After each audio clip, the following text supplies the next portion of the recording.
What's up, guys? Sub-Zero here, back for another VOD review. Today we got kind of a crazy one. So this is Haruru. If you're not familiar, he's a Taiwanese player. Went 5th at the Paris Open, is his most recent crazy good tournament performance, and he's generally just somebody I like to watch, usually at the start of a patch, because he's always live right when a patch comes out. He's one of the perfect people to watch if I'm like in nighttime and daytime and I want to watch the new patch. And Haruru has been really just hard forcing for the past few games this really strange reroll comp. This is one where I've heard a lot of chatter about it. I'm not sure 100% how strong it is, so I really want to watch this VOD to get a sense for it. I also did hear that Huanmei, one of the goats of China, did play this in a scrim recently, so this is a line that may be on the come up, a reroll line that really hasn't been played basically this entire set here. So we do start off with a Belveth 2, which is actually nice for this line that we do want to play for. It's kind of a Primordian reroll line if you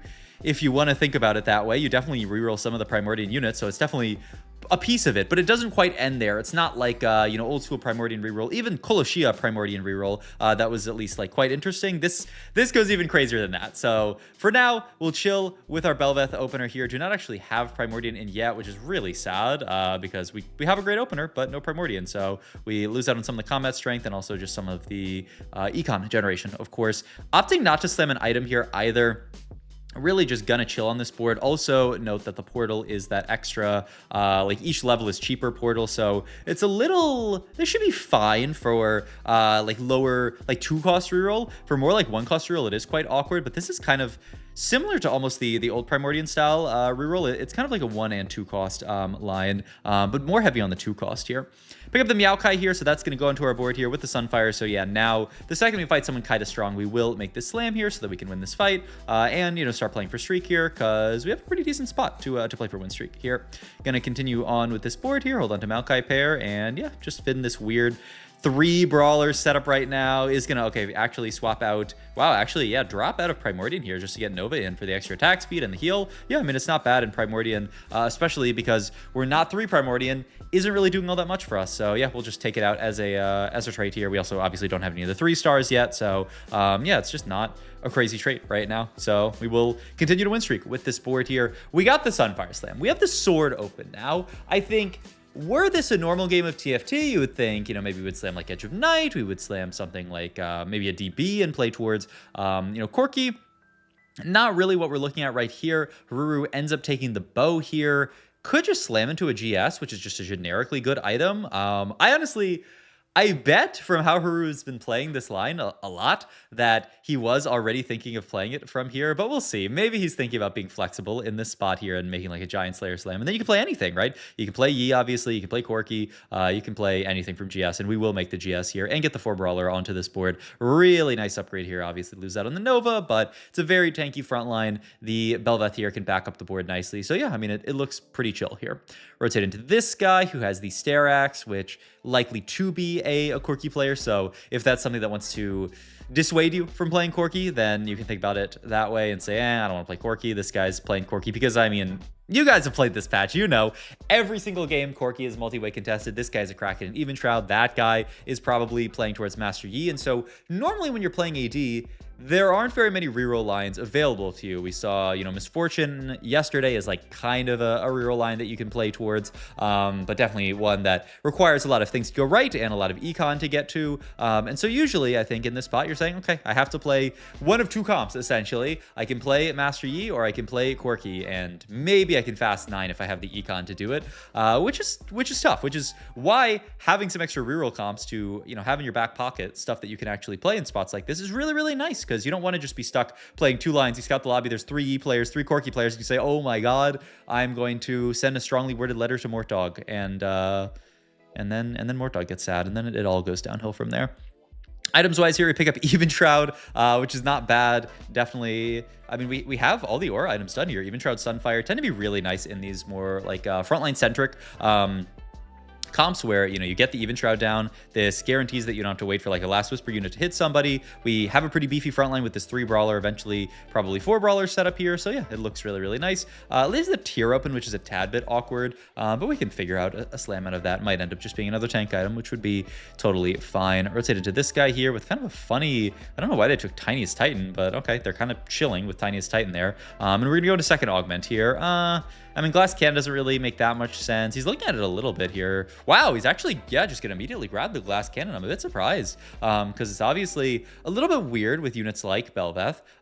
So he checks Yi item here, which honestly, it's kind of funny that we waited this long, but it's drone uplink, which means Yi is kind of banned in this spot here. You do not really want to be playing Yi from drone uplink whatsoever here. So we're just going to hold on to him for now. I mean, it's good Marauder though. Not that he really fits onto the board here. Okay, last second he was like, are we gonna get glass cannon value? But yeah, he is gonna move these guys back. Wow, I never really seen this, but yeah, the Belveth glass cannon setup. I mean, you might as well. I mean, you could totally move her back and get the damage amp here. It's a little funny with GS because we already have some damage amp, so it's not my favorite augment of all time to take in this spot. But hey, the Marauders at least heal us up a little bit, so we don't have the big downside of taking a chunk out of us here. But you can see we're rolling here. We are rolling on level 6 as if this were some kind of 2 and 3 cost or 1 and 2 cost really reroll line. We're gonna pick up the Riven here, and actually, wow, look at this swap here. Riven plus Master Yi comes onto the board here, drops out a 4 brawler, but this is just a lot of very solid 4 cost units, though there's a very solid 4 cost unit on this enemy board here, the Corki with the IE Kraken, and oh my god, he clutches it out. Wait, that's actually crazy. All right, we keep our streak here. That is amazing. Next augment here. I'm always tempted by the 2 5 costs in a spot like this versus just like an extra 5 gold, maybe 2 more. It's really not that crazy. Sword here.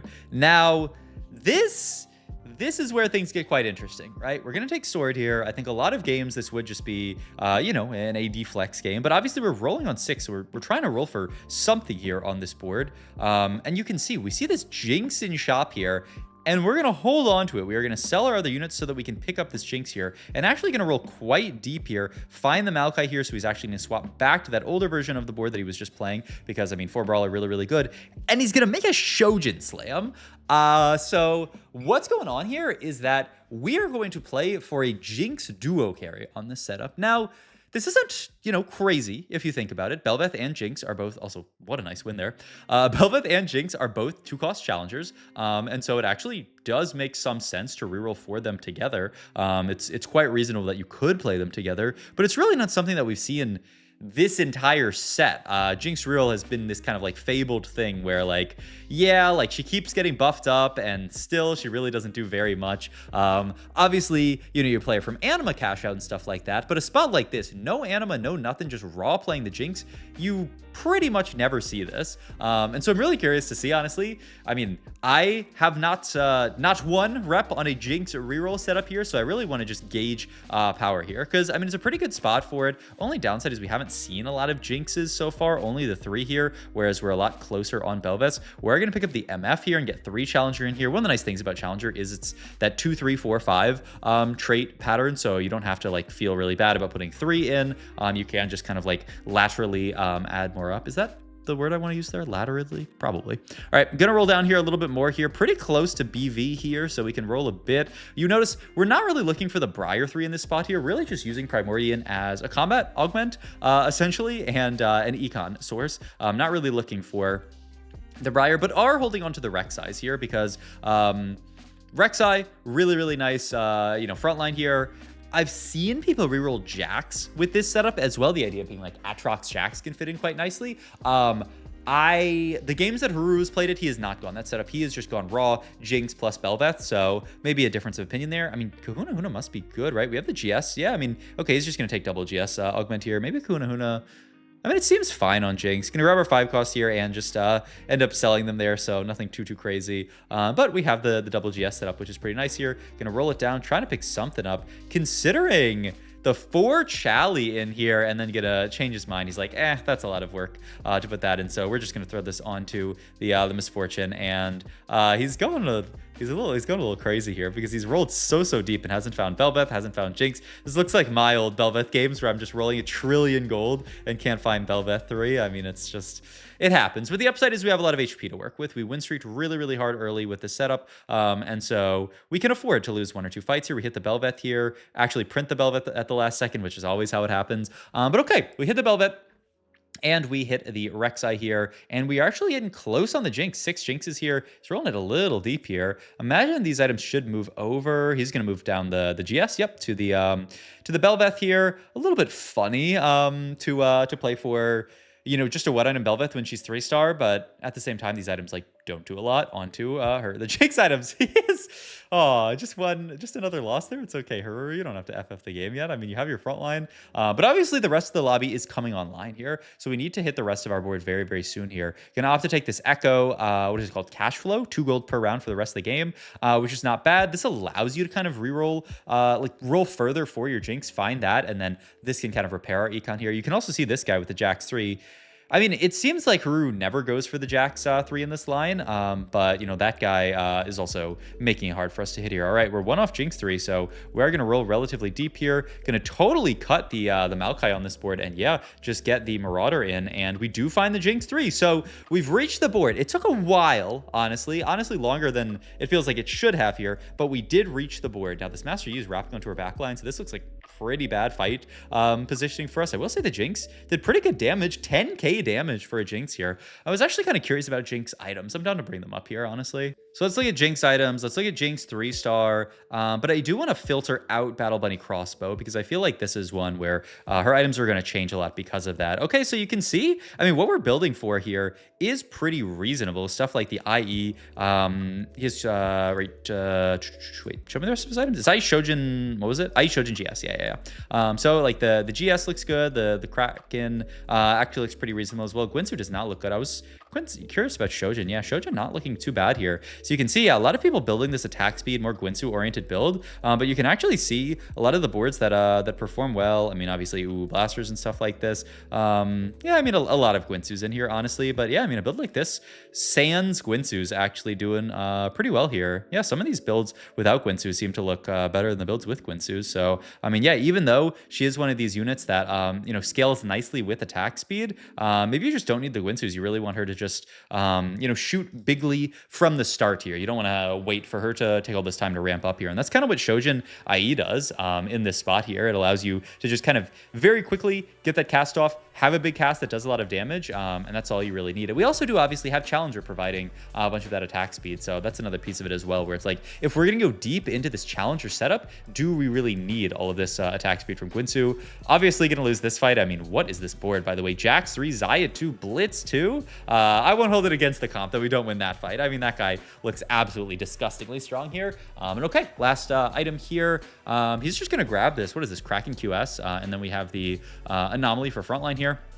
I'm going to level up, roll a bit here, trying to find our last couple of units to add onto the board here. Does find this setup here. So yeah, this is what we're going to play for now, is just the 4 Chally on this board. So just super vertical Challenger. And yeah, this is going to go here. We can move one of the aura items to backline. That was probably meant to go into the Belveth here. I think we are going to have to remove that, but all good. We can just move one of these back there. And yeah, I think, yeah, it's just a fat finger here. So put the Sunfire there and then just move this over to the Urgot, actually. Just make sure that it's not going to die here. Okay, so this is our setup here. It's Jinx 3, Belveth 3, Rek'Sai here. I mean, wait a second. I mean, we did just clear a Corki board. How good of a Corki board was this? They didn't have that great a front line. They had to play for their Mighty Mech as their front line, and you can see when this board does not have this crazy front line, the Jinx kind of chews through it. Just cast, delete the board, 10k damage in a pretty quick fight. Low-key, this line might have some sauce to it. I mean, the Jinx actually is doing a lot of good work here. We're going to continue to roll here. You see a lot of players cap out with Kindred on this board, just a really good unit to play, though. We're not actually even playing the Maokai here, so it's not like we're going to get Nova in on this board, so we'll see here. Like a Kindred Maokai and a Kali setup could make a lot of sense. Obviously, that would make us either push another level, or we could just drop out of one of these challengers and just play 3 challenger here. We'll see. All right. I mean, honestly, another pretty decent fight. I mean, obviously, we get farmed by the ASOL and the crash test dummies, which is really annoying for us. But I mean, this is a pretty good ASOL board that we got close with. I mean, this does not look like one of those techs where it's like, this is the most broken thing of all time. You should hard force this every single game. But from a reasonable enough spot, especially if you high roll some early Jinx, early Belveths, this might be a line. I mean, it's doing pretty well against some very highly capped boards here. We'll see. Okay, Nunu 2 plus ASOL 2 here. This is a very scary board. And yeah, our front line really just can't hold up versus this guy. But I mean, the Jinx, wow. It's another fight that we actually like nearly win. I'm pretty pleasantly surprised. Obviously, we're stuck here on 7, which is the rough part, right? You'd really want to be able to make it to level 8 here, reach our cap, especially with the extra econ that we get here. We do find Kindred, which is nice here. And now we can move double Gargoyle here and then just move the other aura item down here. And yeah, this is still our setup here. I wonder if he would play that other setup if he were to find it, the Akali plus Maokai setup, or does he really just value this 4 challenger so much? It's a decent amount of attack speed here. All right, rotate into a Xayah Jhin board. We're wrong side here, which is really rough, but I mean the Jinx damage, and we win that fight. All right, I'm ready to say it. This comp's broken. I mean, that was a pretty decent board that we just beat there. Okay, top 5 locked in here. Gonna continue to roll here, looking for something, I think. Just yapping about augments, I guess, here. Just trying to find something to add here. Vex not going to do anything on the board here. Some scary boards out here for sure. We will see. He's going to try to swap sides here so that he doesn't just get blown up by some of this scary stuff here. Crash test dummy is really annoying versus us here. But we'll see. At least we have the QSS for the Belveth. The Rek'Sai lives a long time here. The Belveth's doing good work, but I don't know if we can get through this. The Jinx tries to do good work. We live on 1 here because it's only a 4-0. If that other guy dies, top 4 locked in. I mean, we take those. I mean, we lost to some very strong boards this stage, but also beat some decent boards. I do think hoping for anything better than a 4th this game, it's a little greedy, especially from our spot and especially with how capped the lobby is. I mean, you can just see here, actually, if he doesn't hold the Akali, then he just doesn't care about that version at all and just wants to play super vertical challenger here. I don't think I've played once this set for challenger here, so I'm going to look up in the stats how much attack speed this thingy actually gives, because I've never in my life fielded this here. And then last item here, I guess it can just be another tank item here. I mean, wow, it is a big jump, right? 3 is 22%, and then 4 is 40%. So an 18% jump in attack speed, that's his idea. It's like, I cannot turn down this 18% jump in attack speed on all my units. And he can also not turn down going top 4 here from this spot. I mean, certainly looked like a very reasonable line, especially with how long it took him to actually hit his stuff. Had he hit the stuff sooner, I think he could have played for more placements. And the Jinx pleasantly surprised me with her damage output. So definitely an interesting line, and one I'm gonna first time in tournament. No, but maybe I'll try it out on stream tomorrow if I get a spot for it, because it actually looked surprisingly good in some of those fights. Either way, hope you guys enjoyed this video. As always, if you did, please like the video. It helps out the channel a ton. Subscribe down below if you enjoy. Comment down below. What do you think about this line? Have you guys played it? Have you seen it in your games? Check out my Twitch, where I will be streaming the tournament Saturday, Sunday, and I am also streaming every day. You know, I'm streaming tomorrow, Friday, or today, because this videos can come out on Friday, 8 a.m. Pacific time till whenever. And check out my Metafy for all your coaching needs. All right, I'll see you guys in the next video. Thanks for watching as always. Bye-bye.